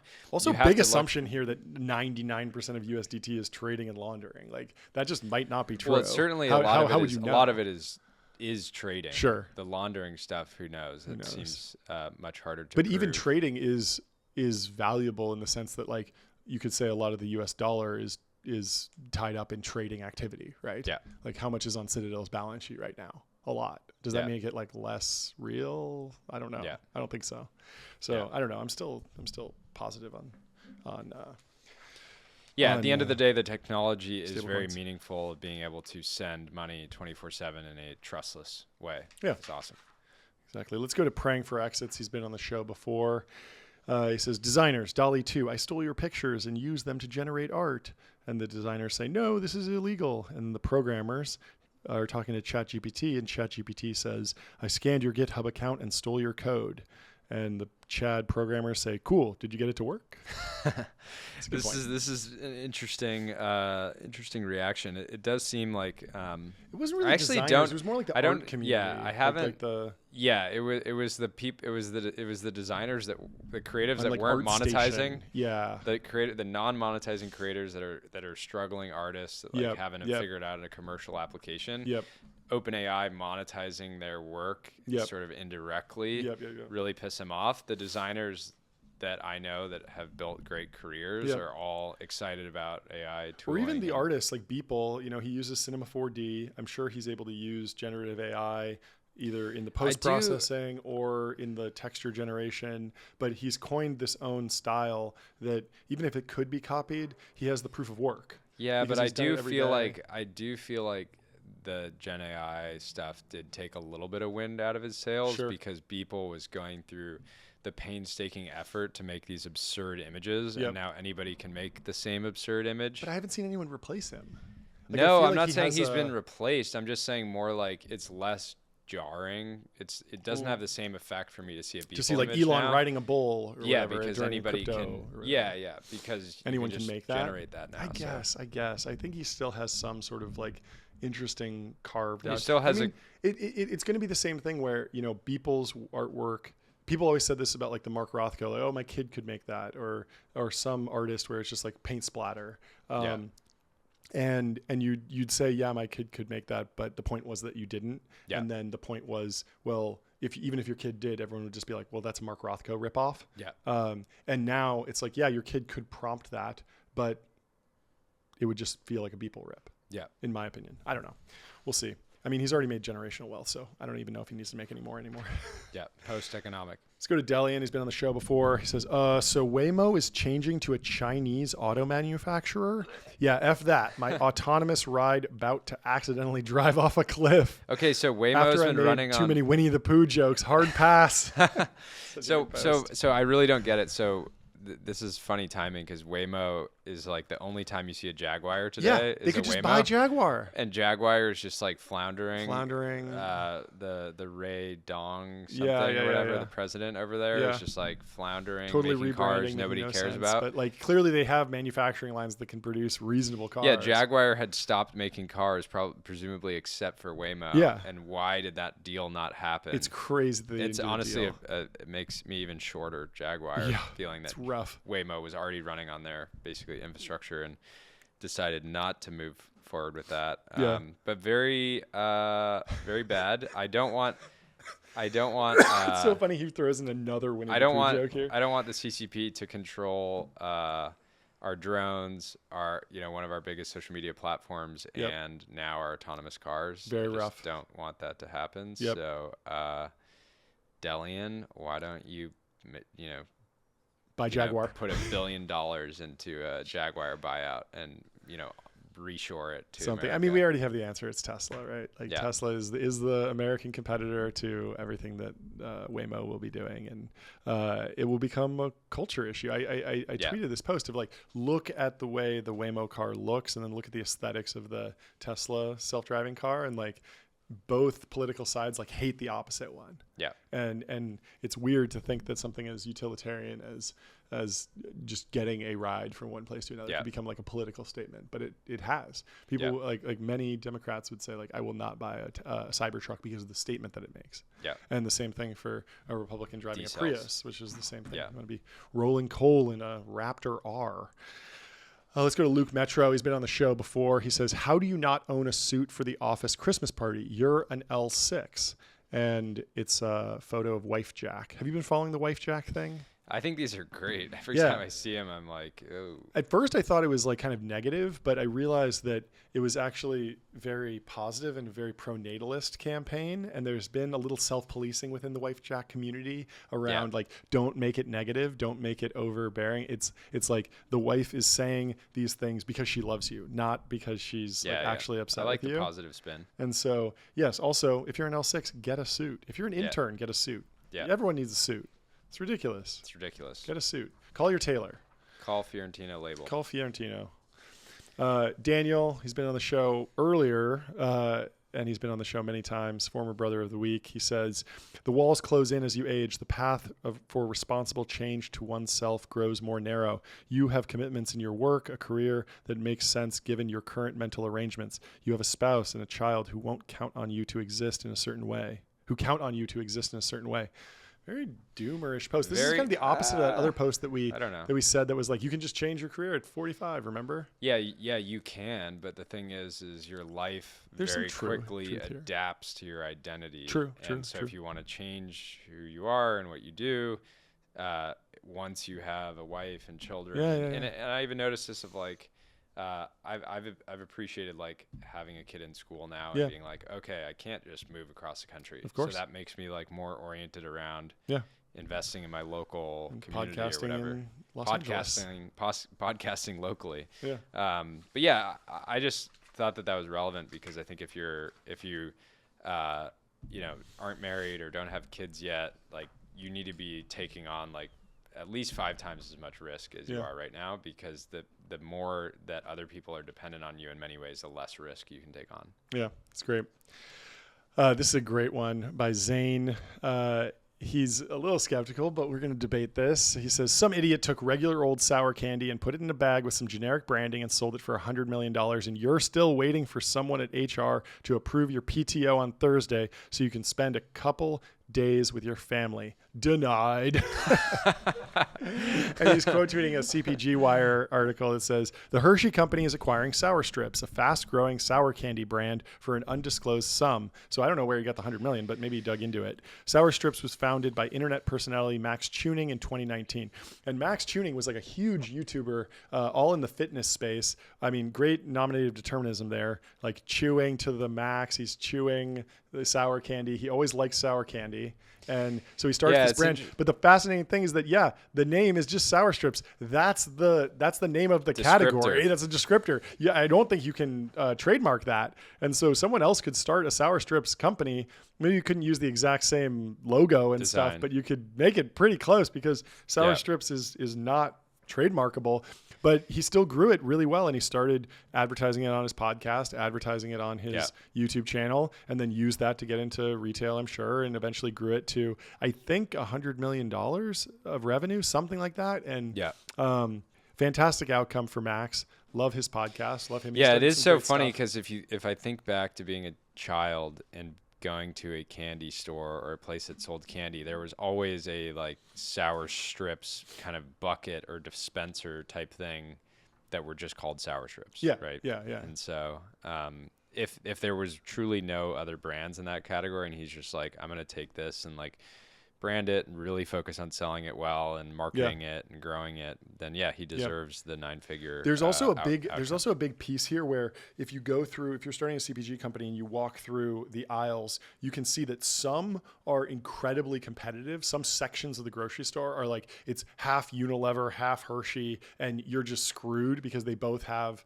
major competitors there. They're going to outspend you and they'll never acquire you. And then some categories are completely run by, 200-year-old companies. I know a guy who started a popcorn spray company that he got to like $1 million in revenue very quickly. And like you make popcorn and then season you it spray, with a spray. you season it on top of it. Graffiti. And it gives it like the movie theater popcorn smell. And there's a bunch of different scents. The PFAS, the extra PFAS. And I asked him about that, and he had a bunch of claims that it like wasn't bad, but it does feel weird. But what he realized was that the main competitor in that entire section of the store was just Orville Redenbacher, and it's a very old company. They're not really innovating. They're not going to fast follow. And so it was very easy to get in there. And it might have been the same thing with sour strips where Hershey didn't have any play in that category. And so he basically built the perfect because company. everybody, oftentimes the best ideas are just like obvious but overlooked. Yeah. Let's go to Greg Yang at XAI, first time on the show. He says, if you haven't had more than one career, have you truly lived? I like that. Yeah, you had your career in Wall Street. Wall Street.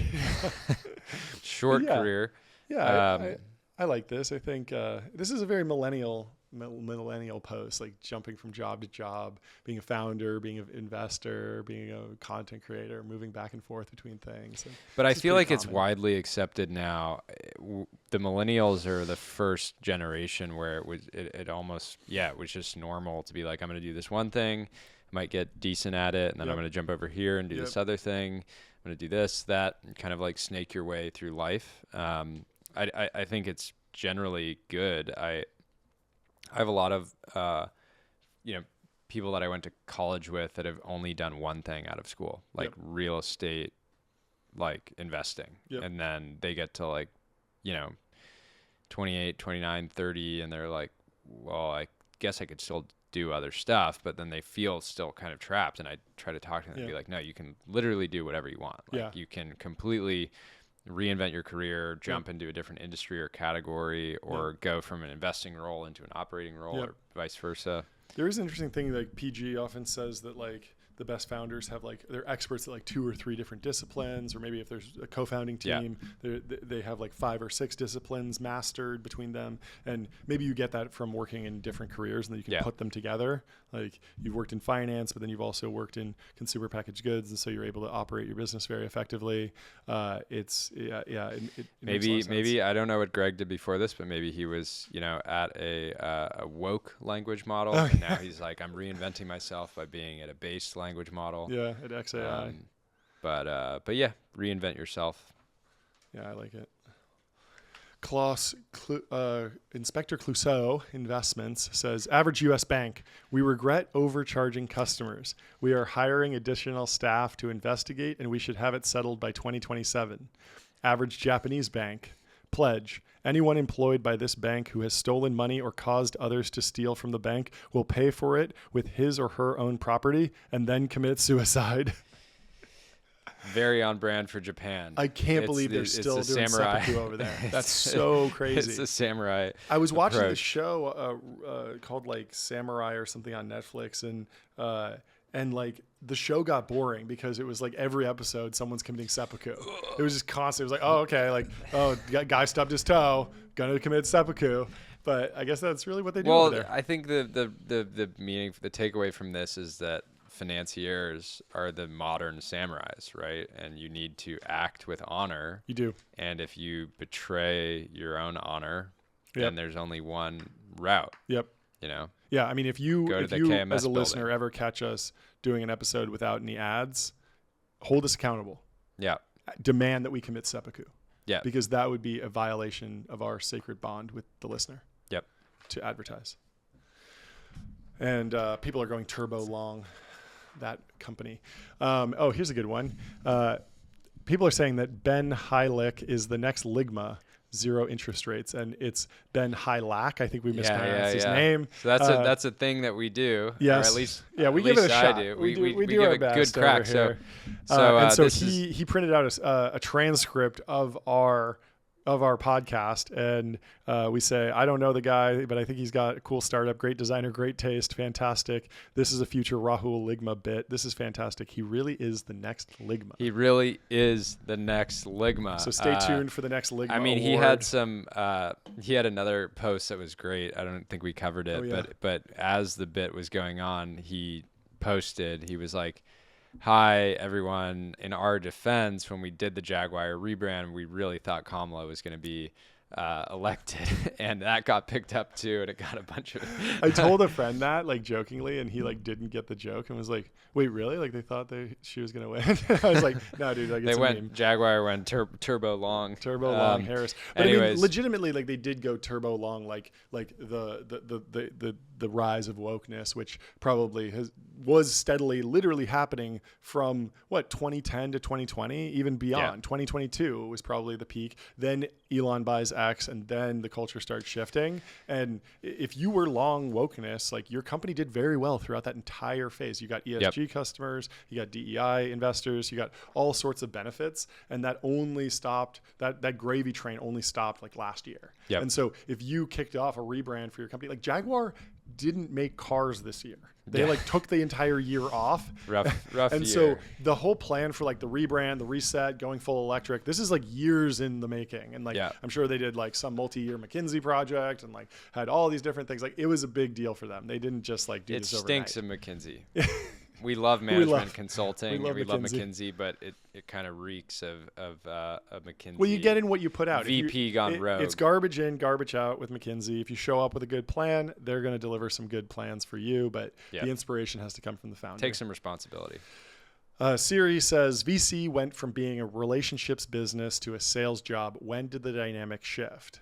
I have an idea of exactly when the dynamic shift, but what do you think? Go. So I think the dynamic shifted after post.com around 2010, when the industry realized that B2B SaaS was not going to be a winner take all market, and you could underwrite 2 and 20 against $10 billion outcomes reliably. And so if the market had... Well, the $10 billion outcome thing was new. That was more of like that was the Decacorn thing was like it wasn't real in the dot-com boom. All those VCs got rugged, and they didn't do that well, and a lot of them went out of business. But in 2008, 2009, coming out of the financial crisis, it started to be clear that while there were major power law winners in social media, and you couldn't just build a whole fund around social media investing, because if you missed Facebook, you were done. But you could build a fund around B2B SaaS, like base hits that were essentially decacorns. And if you can build a business to $10 billion in under 10 years, you can easily charge 2 and 20 and beat the market. And as long as you can beat the market, you can charge those high fees. And as long as you can charge those high fees, you look like a venture capital firm, as opposed to if you're underwriting to 10 years and it's $100 million outcome, you just won't look like a VC. Like, you just won't have the management fees. You won't have the returns. Like, it'll look like a bank. And if you're building a business where your target is $100 million, high CapEx, less R&D, you just go to the bank, or you fund it off your credit card or cash flow. There's a bunch of different ways to build these businesses, and there are different pockets of financial capital out there for different business strategies. Kind of everything looked like VC, including like consumer and D2C and all these things. And a lot of those didn't pan out. Creator economy is a good example. But it was when it was clear that it wasn't going to be Salesforce or Oracle building every vertical SaaS tool, that at that point it became, okay, any fund could hit the next Databricks or the next Rippling or the next Gusto or Deal. Like, there's just so much opportunity to exit with $1 billion, return a fund. And as soon as you can say, hey, we're going to own 10% of this decacorn and we're going to return $1 billion fund, it's game on. And that's when it became a sales job, because you scale up and you need to be in every firm that's going to be a decacorn, and you need to write checks in. And also the IPO window shifted out during the dot-com boom. Companies were going public at 300 mil and then mooning. So So it was a sales job, but it became the sales that was being done were the stuff you saw in Wolf of Wall Street. Yeah. It was the Wall Street guys cold calling, hey, I got a stock for you. This company just went public. The ticker is, whatever, mp3.com. You should get in right now. And it mooned in retail. That shifted when companies started staying private longer. Yeah. Yeah, well said. I mean, I think any VC that doesn't understand, I'm like short any VC that doesn't understand that they're in the likability game. Because if you're not one of the holy trinity or a top 5 firm, you have this sort of adverse selection problem where all the best founders want to work with a select group of firms. They go out and they're going to meet a lot of investors, but they want to work with Founders Fund. They want to work with Sequoia. And so if you're not one of those funds, then you need to realize the founder must genuinely feel something about the partner who wants to do that deal. Otherwise, why are you going to have any right to win that deal, even get a slice of it, right?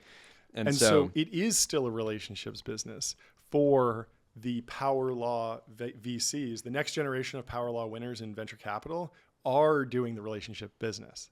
And that's the Lockheed Grooms, the Nat Friedmans, these new generation of capital allocators that are doing very well versus the droves of Stanford grads who are just associates at large firms that are just churning through cold calls. They're in the sales role because they are not out on the extreme end of performance, and they're deriving their growth from fees, not carry.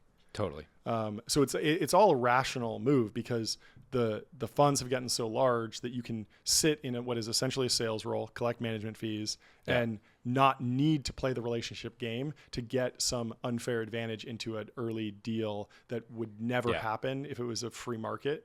But you can still make a ton of money. I just think I think at the end of the day, it's such the reason that the asset class is so addicting as an investor, and why you still get, firms that trade in public equities that end up trying to come down and play in the private markets, is that every single company is a one of one asset. There's no other, shares like it. It's literally like there's a sort of a finite number of shares, and you can, you have to earn the right to buy into the company. You can't just market buy Stripe, right? You have to get the Collison brothers to sign off and say, we'll take your money, right? And that creates a lot of good behavior overall, right? Because you need to be a good actor. Otherwise, founders are eventually going to be like, no, we don't want, or CFOs at a certain point will be like, no, we just don't want your money. Let's go to USSR pictures. We don't usually agree with communists on this show, but this might be the one exception. It's a picture from 1947, and it shows a committee to approve fashionable clothing suitable for sale to Soviet women in Moscow. Now, I'm against this for women, but I would love something like this for capital allocators. We've seen this time and time again of VCs going on podcasts in T-shirts. Dressed like HVAC technicians. It's just sloppy. And it would be great if we, the Technology Brothers, could be approved as a committee to review all fashion choices by capital allocators. And we could say, hey, look, you have $1 billion under management. What are you doing in that T-shirt on what are you driving? VC? What are you driving? What's on your wrist? We need to hold our capital allocators to a higher standard. And so we got to agree with the communists on this. They were doing one thing right. Totally. They were approving fashion. Top-down management of fashion decisions is the next frontier. Throw on some suits. The tailors are awaiting your phone call. Fiorentino suits. It's easy. Let's go to Ryan Peterson. He's been on the show before. Founder of Flexport. He says robo-taxis that pick you up at your house and then take you to the nearest boring company tunnel so they can zip you at 100+ miles an hour straight to your destination with no stops will be on par with rockets that land themselves. Let's go. There we go. I want it so badly. And people are sleeping on the Boring Company. They hate it. They don't think it's possible. It's a sleeper. Wait until it happens. It's free real estate. We will be at the Vegas tunnel opening. We'll be there. We'll be in the first. We'll be in the first pod. In the first pod. Yeah. Put me in the pod. I will live in the pod. I will eat the bugs if I can get to my destination. We're gonna have guys. If I can cut LA traffic, I will do anything. We're gonna have the guys in tuxedos. In the Boring we need Company one from pod, Malibu to Pasadena. Serving crickets. That'd be fantastic. Yeah. No, the Boring Company, I think will every Musk company goes through oscillates in terms of attention, but the Boring Company will be at the forefront of the conversation. Well, it's even again. harder because it's all local regulation, whereas with the rockets, it's like he doesn't need to get every single jurisdiction that he flies over to approve it. It's like if Florida says it's cool, it's cool. Yeah. Or if the FAA says it's cool, it's cool. Yeah. And same thing for the Starlink satellites. Like, how crazy would it be if you had to get everyone to agree that those were okay? It's like, no, there's one. I mean, I'd like to see a Boring Company tunnel to Hawaii. Imagine if you could drive a GT3 RS to Hawaii. That would take so long. I know, but in the GT3 RS, you're not exactly wishing the time away. You don't need the GT3 RS. You need the Thrust SSC. You know that car? No. The Thrust SSC hit the world record, land speed record out on the salt flats. It's basically a jet engine on wheels. There we go. And I think it can go like 600 miles an hour. There we go. So at that rate, you are going as fast as a passenger plane. Yep. And in a tunnel, if you suck all the air out, it might be more efficient and you might be able to get there. But I don't know. You'd have to go pretty deep. The ocean's really, really deep. It's deep down there. Yeah. I mean, they put the undersea cables down there for the internet, so maybe. But man, the pressure and everything. The pressure might get to you. You're going to wind up in that Titanic thing. That's rough. Anyway, fantastic show. Thanks for watching. Subscribe or be relegated to a life of flying nut jets. What do you guys just want to say? Yeah. It's Thanksgiving this week. Happy Thanksgiving. Whatever you're doing, get together with family, friends, start a family. Start a family tradition. This is something that I've advocated for before. Start a family or start a family tradition. Or both. Yeah. I have a family tradition that I'd like to share. I don't come from a family with lots of traditions, but I decided that's not a reason to not start a family tradition. Yep. And so my family now has a tradition where every time we get together for one of these events or a birthday party or a holiday, all the men of the family go outside and we smoke cigars together. Incredible. And it's fantastic. And it's something that everyone in the family immediately adopted. And it would have been a much harder pitch if I hadn't said it was a family tradition. Yep. And as soon as it was, now it's actually been a tradition because we've done it a couple times. And now it's on the schedule. It is well on its path to becoming Lindy. Very Lindy. So I would encourage everyone to start a tradition. And don't be afraid to just adopt this. If you do, send us a DM. Send us a picture of you and your hopefully wearing suits. Founders, yes. Smoking cigars after a nice turkey dinner. There's a lot of different things. Nice toasts are a fantastic tradition. Yep.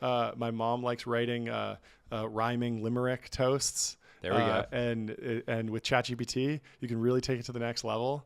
I would read one, but it wouldn't make any sense because it's all about my family. But I've been to a few dinners with colleagues where someone has stood up and given a roast or a toast and called out everyone in rhyming fashion for various things. And it's hilarious and memorable and it just stands out. And it's just going a little bit extra, making the trip to the cigar store before the event, writing out the toast beforehand. Yep. And it takes a lot of confidence to just stand up at your family event and give a toast. But if it's good, it's good. In the same way, we recommend booking your Oman trips, at least a year out.